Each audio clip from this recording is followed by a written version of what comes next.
के लिए HRCT किया जा रहा है, ये क्या चीज है और किस तरह से रेमडेसिविर जो दवा है वो कोरोना मरीजों को बचाती है। और भारत में जो एस्टेरॉइड यानी डेक्सामेथासोन का जो प्रयोग हो रहा है ये मरीजों की जान तो जरूर बचा ले रहा है, लेकिन इससे जो हमारी इम्यून सिस्टम सप्रेस हो रही है उससे जो ब्लैक फंगस नामक एक नया रोग उत्पन्न हुआ है जो कोरोना से ठीक हुए मरीजों को जान ले रहा है। ये ब्लैक फंगस कैसे होता है इसको समझते हैं। कोरोना वायरस जो होता है वो शरीर में एंट्री करता है तो अपने बाहर निकले हुए इस स्पाइक प्रोटीन के मदद से एंट्री करता है।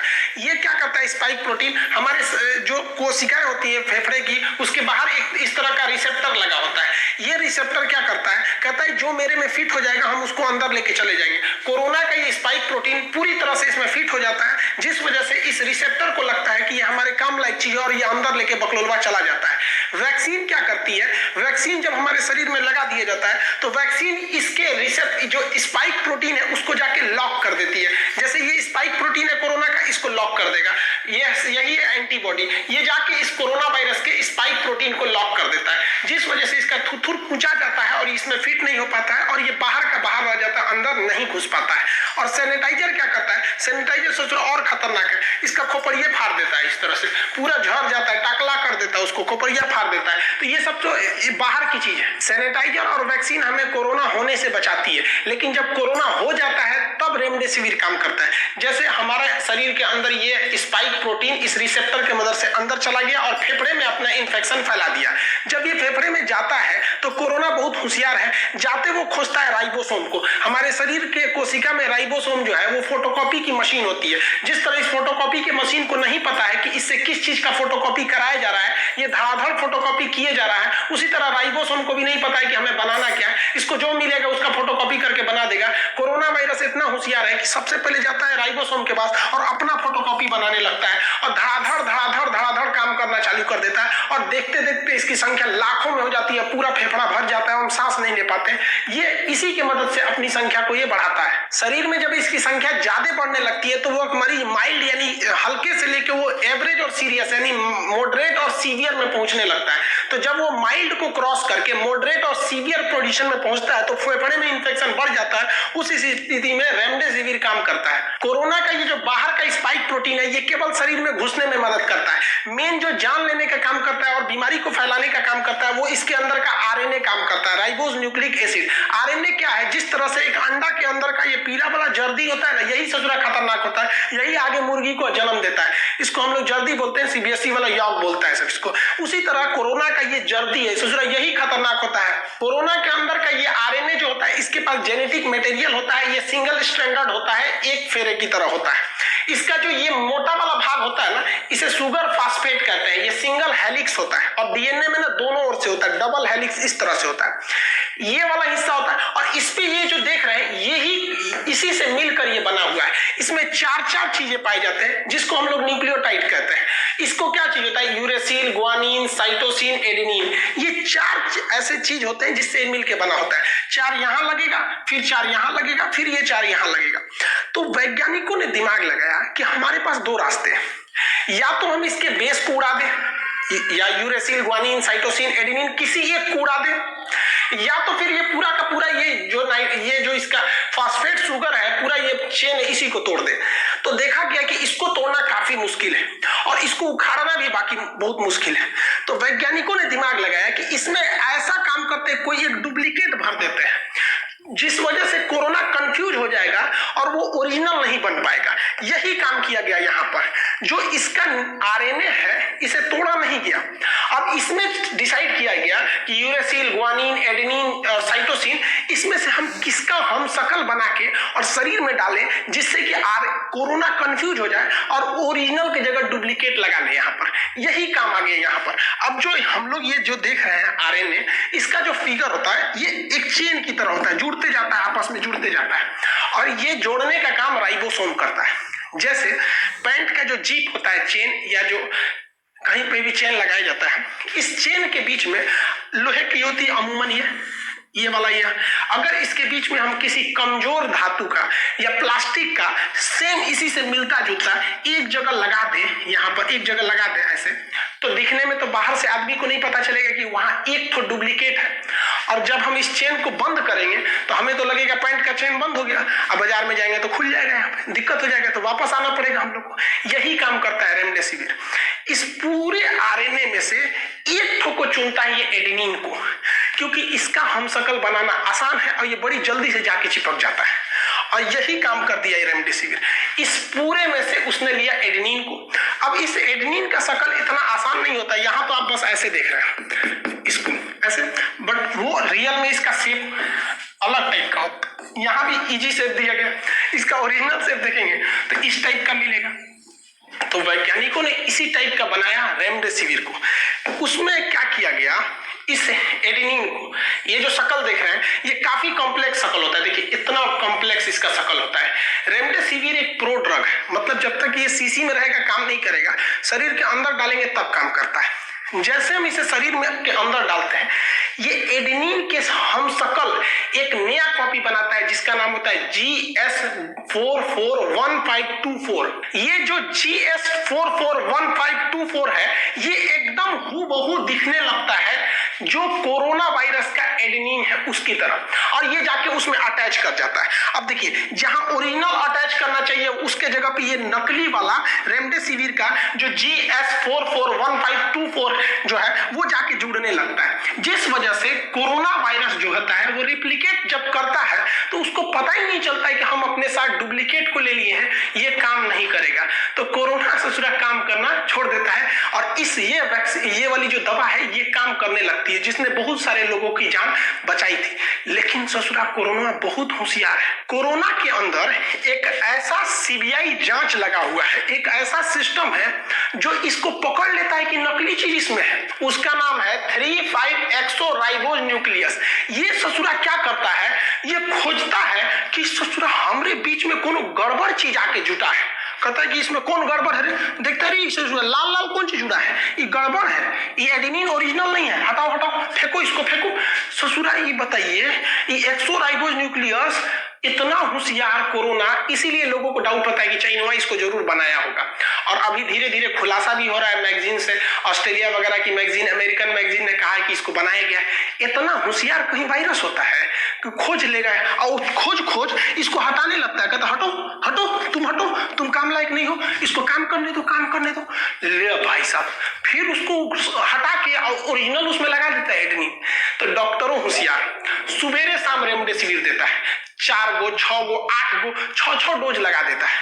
जब आप ज्यादा डोज लगा दीजिएगा रेमडेसिविर का ना, तो नकली के एडेनिन जिसे हम लोग कहते हैं GS442514 जो होता है यही पूरे भर जाएगा। और जब यही ज्यादा मात्रा में भर जाएगा तो इसको लगने लगेगा कि नहीं भैया यही लगता है ओरिजिनल है, और वही पूरी तरह से भर जाएगा और कोरोना का जो बढ़ने का रफ्तार है वो रफ्तार धीमा हो जाएगा। अब जब रफ्तार धीमा हो गया तो बाकी का काम हमारी शरीर की एंटीबॉडी थूर देगी। समस्या क्या होता था, हमारी एंटीबॉडी एक को मारती थी 10,000 बन जाता था। तो रेमडेसिविर एक एंटीवायरल ड्रग है। दुनिया की कोई भी एंटीवायरल ड्रग किसी भी वायरस को मारती नहीं है, उसे चकमा देकर उसमें डुप्लीकेट सामान भर देती है। जैसे ट्रेन के चक्का में खूब ज्यादा चक्का लगा है, उसमें 4 गो चक्का 5 गो चक्का ना आप प्लास्टिक का जोड़ दीजिए, शुरू में तो ट्रेन जाएगी, आगे जाके उलट जाएगी। तो ट्रेन को उलाटा नहीं था, नकली लगा दिया था, समझा गया। रेमडेसिविर के कुछ निगेटिव इफेक्ट भी है। इसमें क्या होता है कि थोड़ा सा आरबीसी की वैल्यू, जो आरबीसी हमारे ब्लड में, वो घटा देता है, जिस वजह से मरीज कमजोर होने लगता है, फील होने लगता है, क्योंकि आरबीसी कम होगा तो हीमोग्लोबिन भी कम होगा और हमें सुस्ती लगने लगेगा। और प्लेटलेट भी काउंट कम कर देता है। प्लेटलेट तो डेंगू में भी घटता है। तो आप अक्सर देखे होंगे कि ये जो कोरोना मरीज है उनका प्लेटलेट भी डाउन हो जा रहा है और थोड़ा सा बीपी का प्रॉब्लम उनको फेस करना हो रहा है। तो भैया कोई बात नहीं, जान तो बच जा रही है ना इससे। इस दवा को गिलियड साइंसेज नामक अमेरिकन कंपनी ने बनाया था, जिसे एक्चुअली में बनाया गया था इबोला वायरस के काउंटर के लिए किया गया था, लेकिन बाद में पाया गया कि ये कोरोना वायरस के लिए भी काम कर रहा है। तो इंडिया में ये जो दवा, ये तो अमेरिका की दवा है, वो हम लोग को क्यों देगा? तो उसने कुछ पैसे लेके भारत के 2 कंपनियों को इसको बनाने का लाइसेंस दिया। एक कंपनी का नाम है हेट्रो कंपनी। ये हेट्रो कंपनी जो है, ये जो रेमडेसिविर बनाती है उसका नाम रहता होता है कोवी-4। तो आपको इंडिया में ज्यादातर रेमडेसिविर कोवी-4 के ही नाम से मिलेंगे यहाँ पर। और एक और कंपनी है सिप्ला, सिप्ला को भी बनाने के दिया गया, तो इसने एक नाम रखा, सिप्ला का नाम रख दिया सिप रेमी। तो रेमडेसिविर का आधा कर दिया रेमी और सिप्ला का आधा कर दिया सिप, तो इसने कर दिया सिप रेमी। तो आपको यही दो मिलेगा। इसमें भी डुप्लीकेट बहुत आने लगे थे, 40,000 50,000 के आने लगे थे। तो इसमें डुप्लीकेट से बचने का एक रास्ता है कि पाउडर वाला फॉर्म ज्यादा सेफ रहता है। उसमें जब डॉक्टर उसको लिक्विड बना के लगाएगा, और लिक्विड वाला में तो अक्सर देखा गया डुप्लीकेट भेज दिया। इसका अमूमन 2 से 4,000 जेन्युइन रेट आता है, लेकिन इसको 50,000 तक में भी बेचा गया था। हाइपोक्सिया से भी बहुत सारे लोगों की कोरोना में जान चली गई। देखिए हाइपोक्सिया मतलब होता है सांस की कमी हो जाती है। तो अमूमन जो हमारा पल्स ऑक्सीमीटर जो नापता है वो 94 से कम नहीं होना चाहिए।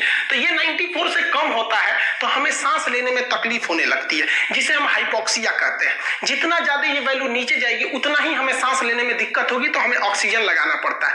ये है हाइपोक्सिया। लेकिन जिन्हें हाइपोक्सिया होता है वो उतना खतरनाक नहीं होता है, क्योंकि उनको पता है जब सांस फूलने लगता है तो उन्हें खुद ही लगने लगता है कि ऑक्सीजन की कमी है। लेकिन ससुरा हाइपोक्सिया में भी एक होता है साइलेंट हाइपोक्सिया, जिसे हम लोग साइलेंट हाइपोक्सिया को हम हैप्पी हाइपोक्सिया कहते हैं। ये क्या चीज है भैया, इसमें क्या होता है, किसी का ऑक्सीजन लेवल 80 से भी नीचे चला गया है।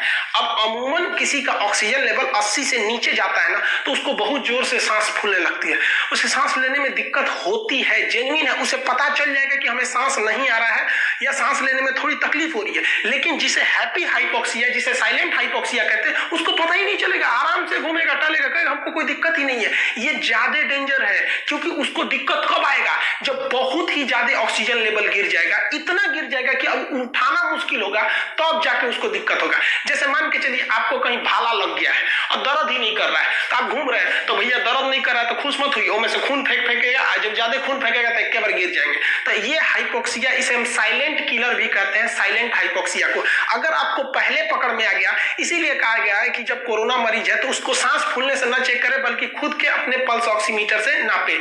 जैसे मेरा ऑक्सीमीटर देखिए बता रहा अभी 99 है, मेरा ऑक्सीजन लेवल 99 अभी है, जो एकदम नॉर्मल है। कोरोना के कुछ मरीजों में एक और चीज देखा गया, ब्लड क्लॉटिंग। उनका ब्लड क्लॉट कर जा रहा था, नसों के अंदर जम जा रहा था। देखिए ब्लड बाहर क्लॉट करता है, कभी चोट वोट लगता है तो डेंजर नहीं माना जाता है, लेकिन जब ब्रेन में क्लॉट कर जाता है या नसों में क्लॉट कर जाता है तो उससे ज्यादा दिक्कत होता है, स्ट्रोक का खतरा हो जाता है। इसलिए डॉक्टर जो है इसे ब्लड को क्लॉट यानी थक्का ना बने इसके लिए अलग दवा देते हैं, जिसे ब्लड थिनर कहते हैं, ब्लड को पतला करने वाला, या क्लॉट ब्लास्टर, ये क्लॉट हो गया उसे ब्लास्ट करने के लिए। इसका टेक्निकल जो नाम होता है एंटीकोगुलेंट होता है। आमतौर पर इसे हेपरिन दिया जाता है। जिसमें ज्यादा क्लॉट कर जाता है उसे आईवी यानी इसके थ्रू, इंजेक्शन के थ्रू दिया जाता है। लेकिन ज्यादा पतला भी करना गलत है, इसलिए डॉक्टर क्या करते हैं, इसको टेबलेट फॉर्म में देते हैं, जो कि एक एवरेज रूप से अपना वर्क करती है। कोरोना वायरस से लड़ रहे लोगों में जानलेवा तब साबित हो जाता है जब कोरोना वायरस के साथ साथ उसमें बैक्टीरिया का भी अटैक हो जाता है और यह निमोनिया का रूप ले लेता है।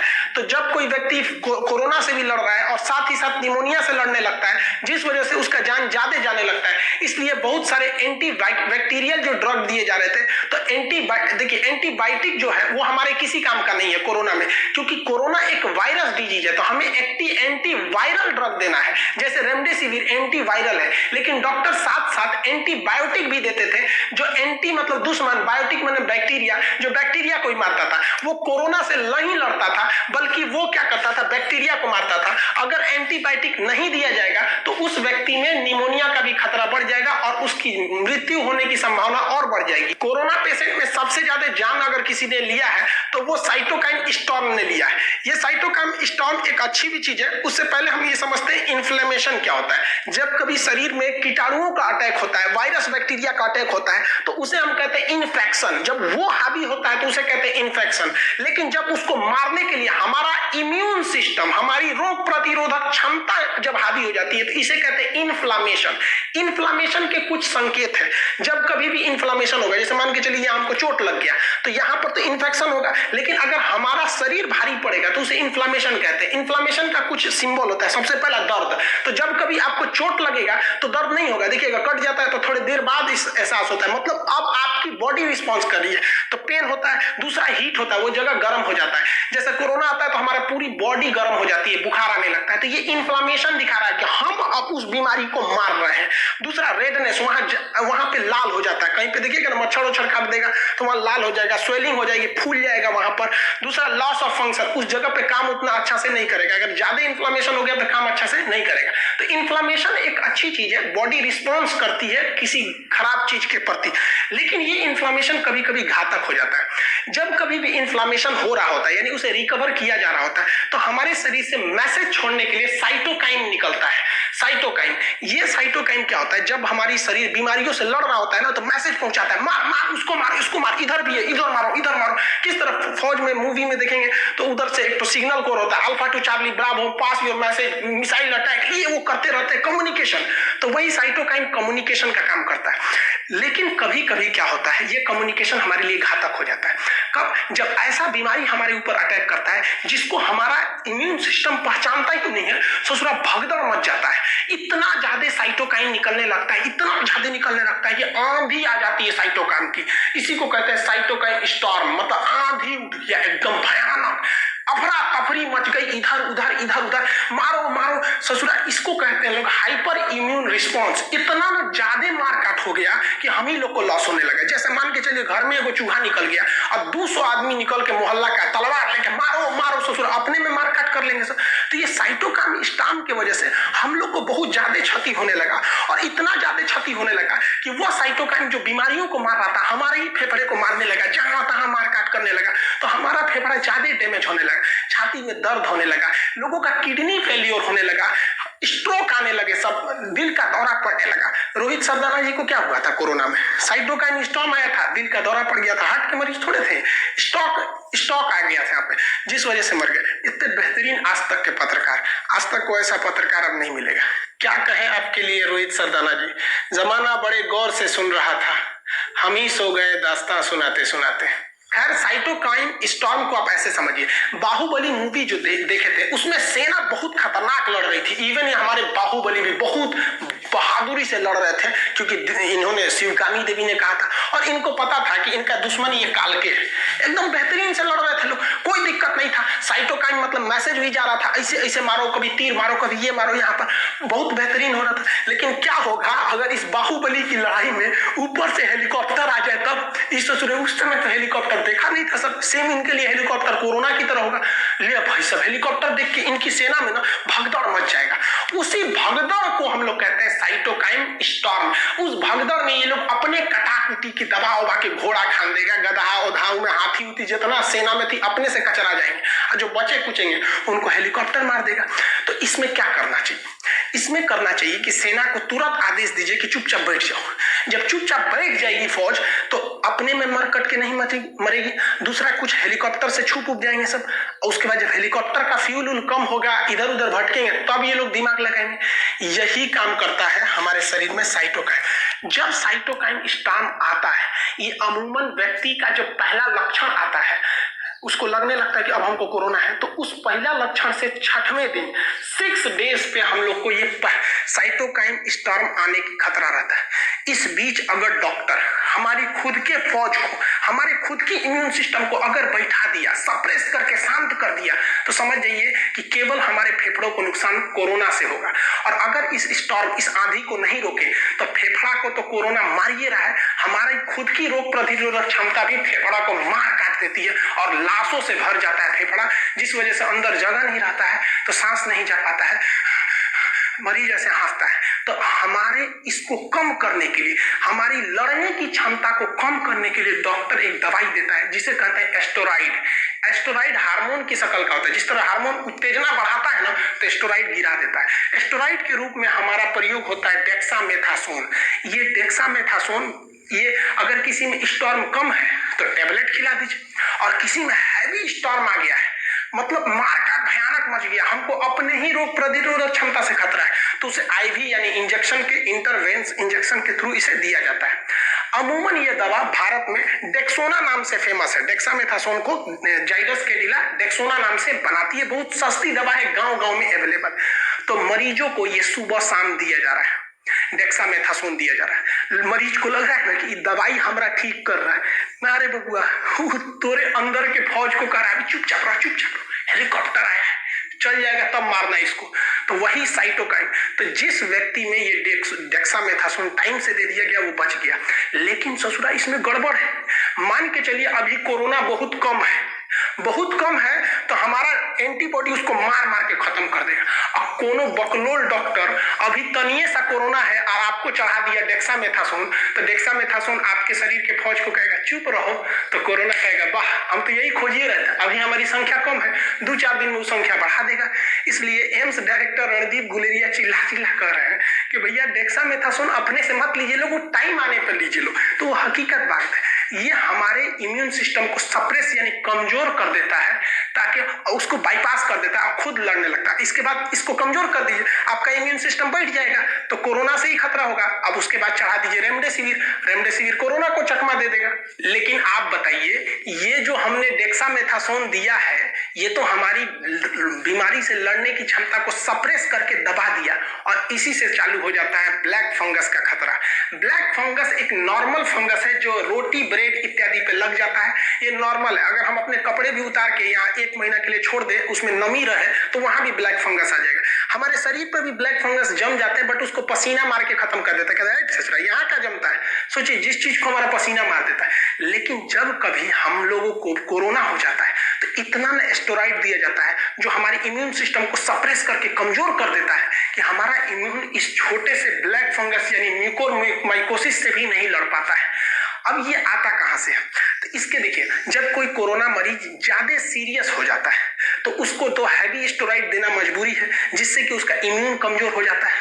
और उसे ऑक्सीजन जब दिया जाता है तो ऑक्सीजन पे नमी आती है, देखिएगा उसमें पानी का बुलबुला रखा जाता है, उस नमी के माध्यम से, या वेंटिलेटर पे जब दिया जाता है तो यहाँ से नमी के माध्यम से ये जो फंगस है ये हमेशा नमी वाले जगह पे रहता है, हमारे शरीर में आता है।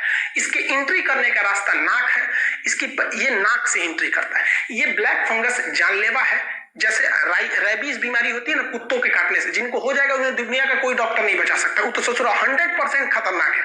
ये ब्लैक फंगस ये 50% खतरनाक है। लेकिन ये किन्हें होगा, जो कोरोना से सीरियस इंजरी से जूझ रहे थे, जिन्हें हाई स्टेरॉइड दिया गया, वेंटिलेटर या ऑक्सीजन से जूझे, या जिन्हें पहले से जिनका इम्यून सिस्टम कमजोर है, जैसे HIV के मरीज, इनका इम्यून सिस्टम कमजोर रहता है, जिन्हें बहुत हाई ब्लड शुगर रहता है, उनका इम्यून सिस्टम कमजोर हो चुका रहता है, शुगर के मरीजों का कमजोर हो जाता है, या जिन्हें डेक्सामेथासोन हुमच के लगाए हैं जब वो कोरोना में था, तो ऐसे लोगों में इसका खतरा ज्यादा होता है। इसको टाइम से रहते इलाज करा लेने से सही होता है। ये एंट्री मारता है नाक के रास्ते से। यहां पर आपकी पहली पहचान कि नाक से पानी आएगा, वो पानी हल्का